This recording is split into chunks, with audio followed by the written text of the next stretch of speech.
Сәлем достар, бүгін сіздермен табада пісетін, тез әрі дәмді болып шығатын пицца пісіретін боламыз. Құрамын астында жазып кететін боламын, не қосатынымызды. Мен мұнда колбаса қостым, начинкасына сіздер фарш немесе басқа да нәрселерді қоссаңыздар болады.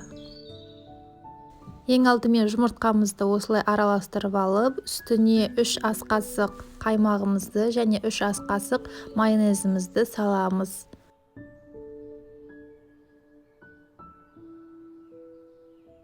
Бір келкі болғанша осылай жақсылап араластырып аламыз. Енді осы массамыздың үстіне керегінше ұн қосамыз. Қанша қосу керектігін астында жазып кететін боламын. Осымен біздің массамыз дайын болды. Қатты қою да, қатты сұйық та емес, осындай орташа болғаны дұрыс. Енді табамыздың астын орташа отқа қойып, үстіне 1 ас қасықтай май құйып, осындай кисточкамен жағып аламыз. Осы қызып тұрған табамыздың үстіне қамырымызды құйып, ас қасықпен барлық жеріне бірдей етіп, тегіс етіп жағып шығатын боламыз. Менің табам үлкенірек, диаметрі 26 сантиметр.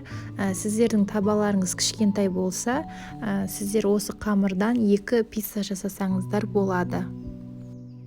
Тегіс етіп жайып шыққаннан кейін үстіне кетчупымызды жағып аламыз. Кисточкамен немесе қасықпен жақсаңыздар да болады.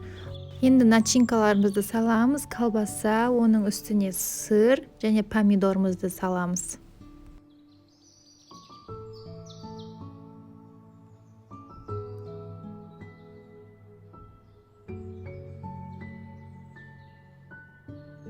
Орташа отта 15 минутта пісіріп аламыз. Міне 15 минут өтті, біздің пиццамыз дайын болды.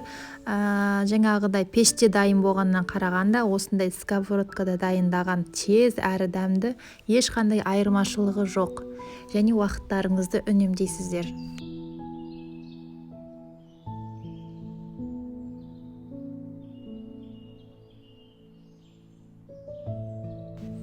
Міне көріп тұрғандарыңыздай жұп-жұқа және жұп-жұмсақ болып піскен. Сіздерге де жасауға кеңес етемін. Видеоны соңына дейін көргеніңізге рахмет.